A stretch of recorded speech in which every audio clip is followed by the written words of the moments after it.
By the late 1990s, there was no doubt the National Soccer League was on its last stand. Politics were rife, as is always the nature of football down under, while crippling debts and cost blowouts were putting national clubs on the brink of ruin. And while crowds had gradually improved since the NSL's foundation back in 1977, peaking at 5,500 by 1998-99, the AFL was booming, and even the NRL was picking up despite a bitter and ugly civil war. Even the NBL was outstripping the National Soccer League as it enjoyed a golden period during the 1990s. And of course, rugby union was also enjoying a golden period. It was only a matter of time for the NSL. But that wouldn't stop new clubs from emerging. Perth Glory became the first full-time professional club in Australian soccer when it joined the National Soccer League in 1996. Followed a year later by Carlton, formed by backers of the AFL club with the same name in 1997. A year later, a new club that looked to buck the trends of the existing Sydney clubs was looking to make a name for itself. It had bold ambitions and would start with massive crowds, before fizzling away into the night, earning its place on a long list of failed National Soccer League clubs. This is the story of the Northern Spirit Football Club. Before we get into the rest of the video, a big thanks to all our channel members, Matt Jensen, Sean Harding, and David Grehan. You can sign up to be a channel member to financially support us, to get shout out in videos and get early access to any of our new videos as well. Of course, there is no obligation to do so, but any support is greatly appreciated. We'd also love it if you could like the video and subscribe to the channel, as that also greatly helps. But let's get back into the video. The first rumblings of a team representing the North Shore in northern Sydney came back in 1983 when a team representing the Association of Manly Warringah were looking to snag one of 4 spots in an expanded NSL. It was unfortunately beaten out by Sydney Croatia, Parramatta Eagles, Blacktown City and Penrith City. Even a team representing the Ku-ring-gai district tried to get a team. The North Shore's next attempt to get a top-level football club came in October 1997, when it was revealed that a cashed-up private consortium was out to apply for a spot in the NSL for the 1998-99 season. The new club, Northern Spirit, had been established after 12 months of secret planning, and it had promises to become the biggest, boldest and brassiest team in the league. Having briefly considered the Inner West as a possible location, the backers settled on the upwardly mobile northern suburbs as the ideal base for the new club. The Spirit, whose colours had been then registered as red and gold, would look at playing games at North Sydney or Brookvale Oval. The finishing touches on the Spirit's bid had been securing the Manly Warringah Association to align itself with the new club, alongside the Ku-ring-gai and the Gladesville Hornsby Associations. Between the 3 associations, there were 20,000 registered footballers at the time, the largest concentration of talent in the country. Former Marconi soccer chairman Remo Nogorato was a driving force behind the formation of the Spirit, which would feature an impressive board that included fellow directors Catherine Greener, the executive producer of ARIA, Peter Rex, the Liberal State MP for Lane Cove, Kerry Chikarovsky, the former chief executive of Sydney United, Emmanuel Zaman, and the managing director of Auto Parts Australia, Tony Asatasi. The Spirit would be part-owned by 2 local businessmen and an unnamed Malaysian company, with another overseas stakeholder expected to sign on. The club planned to enter the league with startup capital of $5 million, with a budget of $1 million on players alone. Over the summer of 1997-98, another bidder was emerging from Sydney's North Shore. In the weeks leading up to the decision, which was expected to come in January 1998, Soccer Australia said it'd been considering a bid from a rival of Spirit called Manly Warringah Seahawks. Soccer Australia, concerned about the survival chances of both clubs should either join the league, had requested the payment of a bond from each club of $500,000 to guarantee their existence for at least 5 years. Soccer Australia also had reservation about the Spirit's choice of home ground, which had decided North Sydney Oval, because of its existing cricket pitch. Soccer Australia had also tried to broker a pseudo-merge between the 2 consortiums by requesting the Spirit invite a representative of the Seahawks to sit on its board. Nogoroto found the bond a sticking point, saying it was perfectly understandable to put up some security, but not at the expense of the new club's working capital. Despite the concerns of Nogoroto and Soccer Australia, the Spirit was finally admitted into the NSL in January 1998. the Spirit quickly tried to set itself apart from the rest of the Sydney clubs. Firstly, it was a full-time professional club, unlike its semi-professional counterparts in Sydney United, Sydney Olympic and Marconi. Secondly, it pushed that it was a Northern Sydney club, unlike its Croatian, Greek and Italian counterparts. Nogorato said, "This is a universal club that will embrace people from every walk of life."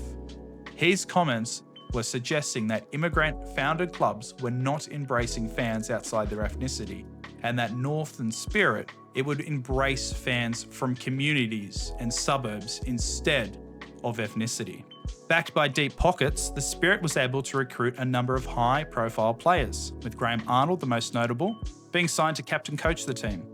Former Premier League champion with Blackburn Rovers, Robbie Slater was also signed, as well as Sydney and Croatia product Mark Rudan, future Newcastle Jets coach Clayton Zane, and Norwich City stalwart Ian Crook. Moves to sign ageing Liverpool legends Ian Rush and John Barnes proved futile.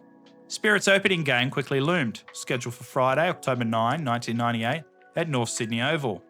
The estimated 20,000 capacity of the ground was set to be tested, and ultimately 18,985 fans turned up to the opening fixture of the 1998-99 season, between Spirit and new city rivals Sydney Olympic. The crowd was a then record for a regular season match in the NSL, a record that would not be broken until the introduction of the A-League. On the pitch, Spirit's Mark Rudan and Olympic's Adam Porridge were both sent off after 15 minutes for fighting. The scores remained locked at 0-0 at the break before Chris Kalantzis broke the deadlock in the 52nd minute for Olympic, before Pablo Cardoza added another 4 minutes later. With all the hype and money, Spirit had started its NSL life with a loss. Another 2-0 loss came a week later to Perth Glory, in front of another big crowd at North Sydney. But a first goal and win finally came in round 3 against Carlton, with Mark Rudan scoring a double in a come-from-behind 2-1 win against the Blues. Spirit finished its maiden season in the NSL in 5th of 15 teams, winning 14 games of 28, drawing 4 and losing 10. Throughout its 14 home games, Spirit attracted 205,037 fans to North Sydney Oval, for an average of 14,646 fans. These numbers, for any of the Sydney clubs, was extraordinary for the time. But despite bowing out of the finals at the first attempt to cross town rivals Marconi, it seemed that Spirit were trending in the right direction, with great crowds and some bad results in their first season. But beneath the surface, the cracks were already appearing. The Malaysian consortium who had originally founded the club had already sold a stake in the club to British multi-millionaire Mark Goldberg throughout the season. Mark Goldberg had made his money on computers, and he had purchased Premier League club Crystal Palace in June 1998, before acquiring a 35% stake in Northern Spirit, before he upped his stake to 70%. But by March 1999, Crystal Palace, who was now languishing in the Championship, was placed in the hands of an administrator in an attempt to stave off voluntary liquidation, with Palace believed to be $27 million in debt. Due to his financial woes, Goldberg was forced to pay Spirit players out of his own pockets. Even Sydney Roosters Supremo Nick Politis, who then owned Sydney Olympic, offered to merge the Spirit and Olympic under the name Northern Olympic. Such a new super club would split home games between North Sydney and the football stadium. But Nogorato described the proposition as difficult. But despite the financial woes, Nogorato was optimistic Goldberg's commitment to Spirit was strong. He said, "Football is a hard business, and you just have to deal with these things." And deal with these things, the Spirit tried. Despite Goldberg's financial woes, he held on to the Spirit stakes until 2000, until, incredibly, coach Graham Arnold, assistant Ian Crook, captain Robbie Slater, and physio Bill Collins became majority owners. Yes, that's right. The captain of the club, the coach, the assistant, and the physio had become the majority owners of the club they were playing for. The playing group, though, was clearly affected by the financial issues, with Spirit's form dropping off significantly, winning just 11 of 34 games and finishing 13th of 16 teams in the 99-2000 season. The future of Spirit looked grim, and it was only thanks to Scottish heavyweights Rangers who saved the club from financial ruin, buying a 51% controlling stake in the club in April 2000. Rangers, who were about to be floated on the stock market, were conservatively valued at $400 million, with the Glasgow club's 51% stake in Spirit costing less than 1% of Rangers' share market value. The deal would mark the second time Spirit would be owned by a British investor in as many seasons. Local investors had inquired about Spirit, but Nagoroto wanted both money and football expertise. Rangers chairman David Murray said the controlling interest stake in the Spirit could give their brand name a global reach. The financial woes and poor performances reflected in the crowds, however, with only an average of 8,304 turning up to North Sydney Oval. Still, those numbers are quite decent compared to the rest of the other NSL clubs at the time, but that's almost slashed in half to what the Spirit had the season before. Heading into the 2001 season, Graham Arnold was retained as coach, but he was severely under pressure after last season's poor performances. Under normal circumstances, he probably wouldn't have started in control in season 3, but Rangers felt like they were obliged to keep Arnold on after he had helped propped up the club the previous season. But eventually Socceroos coach Frank Farina swooped in to take Arnold on as his assistant at the national stage, so Mick Hickman was appointed as coach. But performances on the field didn't improve. The Spirit finished 13th, with only 8 wins from 30, which included 2 forfeit wins against Carlton, after the Blues had withdrawn from the NSL after 8 rounds.